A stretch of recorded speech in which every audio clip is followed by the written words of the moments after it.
Michel avait très envie, depuis très longtemps, d'aller voir cette maison. Il en avait vu beaucoup de photos, il en avait beaucoup rêvé. Et voilà, c'était une petite aventure à vivre ensemble.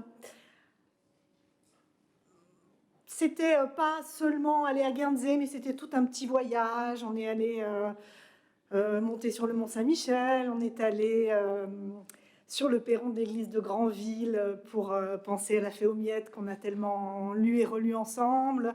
Et on est allé à Guernesey en bateau, voilà, par un temps un peu maussade, sur une mer un peu difficile, donc l'arrivée était un petit peu chaotique. Alors, je ne sais pas si certains d'entre vous connaissent cette maison. Bien sûr, cette maison, c'est un espèce de grand spectacle. Michel était très heureux de la voir et très sensible à ce côté ramassage d'objets. Voilà. Donc, Michel qui avait une tellement grande attention aux choses, aux détails. Bien sûr, tous les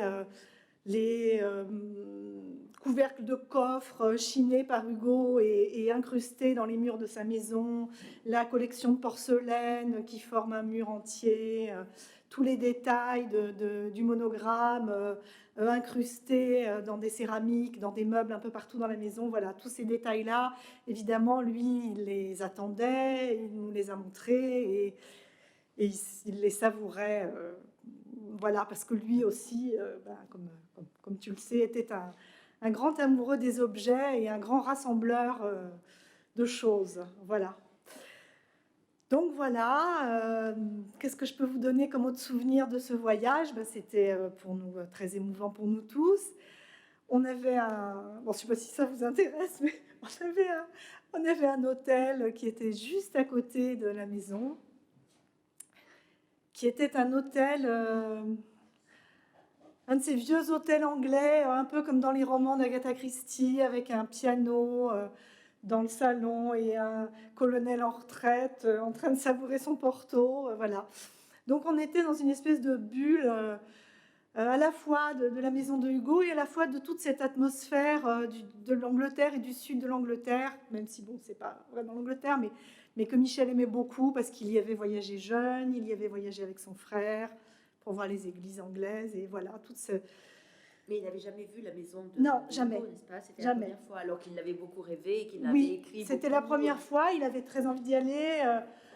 C'était bon, c'était jamais venu dans son agenda. Et puis après, au moment où on aurait pu, on pensait déjà depuis un certain nombre d'années à y aller ensemble, mais les dernières années, c'était un peu difficile pour Marie-Jo. Et voilà. Donc... En tout cas, moi je me souviens, il en a beaucoup parlé. Il nous en a beaucoup parlé. Il était extrêmement impressionné. Aussi des meubles. Donc le fait que Hugo avait dessiné lui-même, fait réaliser. Mais c'est vrai que c'est un espèce de... C'est un décor de théâtre, vraiment, cette maison. Donc, et puis, bon, pour Michel, je pense, enfin, ça c'est moi qui extrapole, mais qui avait tellement l'amour de diverses sortes d'art, qui aurait tellement aimé être musicien, aurait tellement aimé être peintre, aurait tellement aimé... pour lui, cette espèce de réalisation plastique qu'est cette maison, voilà, c'était la concrétisation de quelque chose que lui, peut-être, aurait... Une sorte de maison-monde, un petit oui. peu de maison à la fois intime, mais aussi qui ramenait des souvenirs d'un peu partout. Intime, ramenant des souvenirs d'un peu partout, patchwork, collection, gestes plastiques très forts, et puis une espèce d'empreinte de la personnalité. Voilà.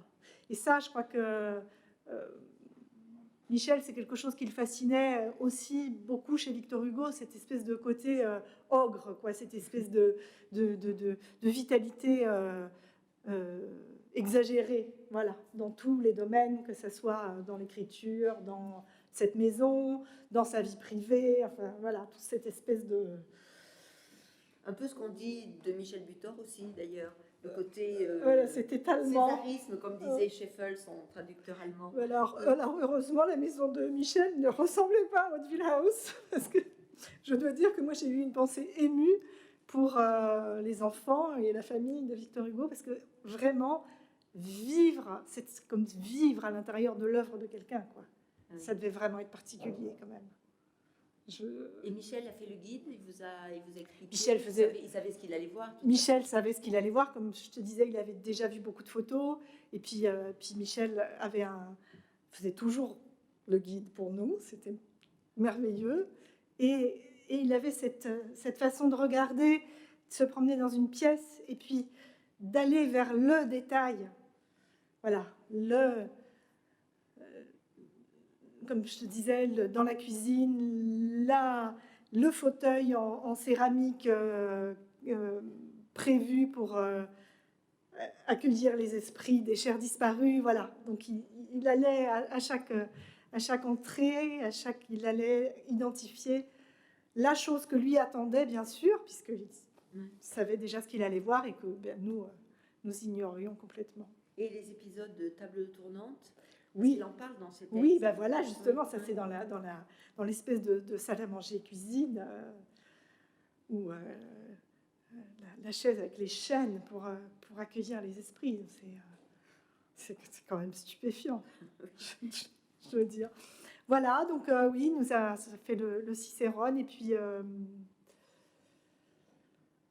Vous êtes resté longtemps? Non, on est resté 2 jours à Guernsey.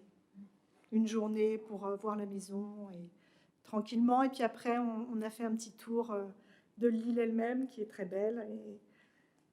Et voilà, c'était pris, comme je disais, à l'intérieur d'un espèce de petit tour.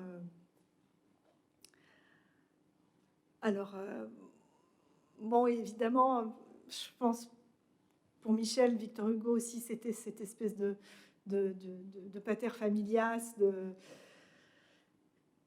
d'image du grand-père que lui s'est beaucoup réjoui d'être, et bon, là, voilà, il était... je pense que pour lui, le fait de montrer ça à ses petites filles, c'était une petite joie en plus, voilà, de leur faire le guide. Alors après, je ne sais pas ce dont elles se souviennent, parce que c'était quand même assez jeune, mais voilà. En tout cas, nous étions toutes yeux et toutes oui pour écouter les commentaires du guide. Voilà. Est-ce que, Henri, toi qui connais la maison bien, puisque tu as vécu à Guernesey, est-ce que tu peux dire quelque chose? Je reviens sur cette idée. Bien fort. Le caout qui a été construit plus tard, oui. Et que vous avez sans doute visité, oui. qui est quand même l'aboutissement de cette maison, qui donne sur la France, hein, qui Hugo écrivait debout, le regard. Oui, c'est magnifique, cette... ouais. Là, c'est vraiment un moment incroyable. Et avec, naturellement, à portée de main, à portée de pied, presque la Bible et l'encyclopédie. Il écrivait, pour ainsi dire, assis sur la Bible et l'encyclopédie. Et je trouve ça, enfin, moi, ça m'a toujours touché. Et ces livres, on peut les toucher, enfin, on pouvait à l'époque les toucher encore. Vous pouvez regarder les livres dans la bibliothèque. Je crois qu'aujourd'hui, c'est un peu plus compliqué. Je sais pas, Arnaud. À l'époque où j'ai visité les pôles aussi, il se trouve que, par une chance incroyable, j'ai pu même dormir. Alors là, c'est encore... Le conservateur de l'époque, tout à fait charmant, M. Roger Martin, qui joue d'ailleurs un petit rôle dans le film de François Truffaut, l'histoire d'un LH, qui joue dans les médecins, nous avait accueillis très généreusement et nous avait permis de coucher dans la chambre de Mme Hugo. Pas dans le livre Victor Hugo, quand même. Non. J'ai vu droit au billard.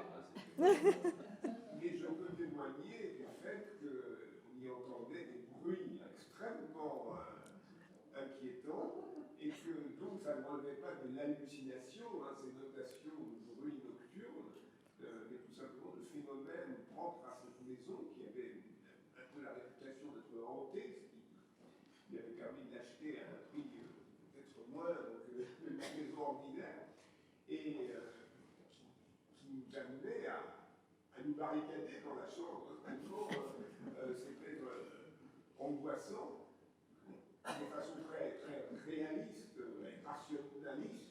Moi, je me disais, mais au fond, il y a de telles trésors dans cette maison que ça peut tenter les cambrioleurs. Donc je pensais simplement à des entreprises de ce genre et à la réflexion, bon, c'est tout de même ces phénomènes d'écho interne que le conservateur nous avait expliqué d'ailleurs en nous disant que le moindre bruit extérieur, portière qui se ferme dans la rue, se trouvait répercuté et audible dans les chambres, comme si elle venait de l'intérieur.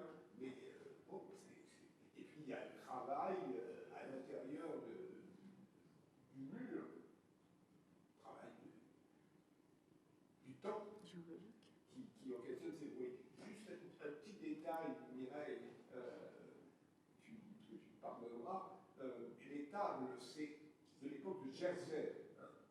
Ah oui. De table. Mais quand même, il y a aussi des revenants là. Il y a le fauteuil des ancêtres, Oui. Mais bon, il n'y a pas eu de séance de... Pas de séance de table tournante à Guernesey. Merci. Et le jardin aussi, peut-être. Vous avez visité Le chêne des États-Unis d'Europe, avez-vous vu ce chêne qui... Oui, on a visité le jardin. Ça, j'en ai pas un souvenir, pas plus que ça. Si le temps était austral, Bon, c'était quand même en juillet, mais un juillet anglais. Voilà. Oui, c'est pas...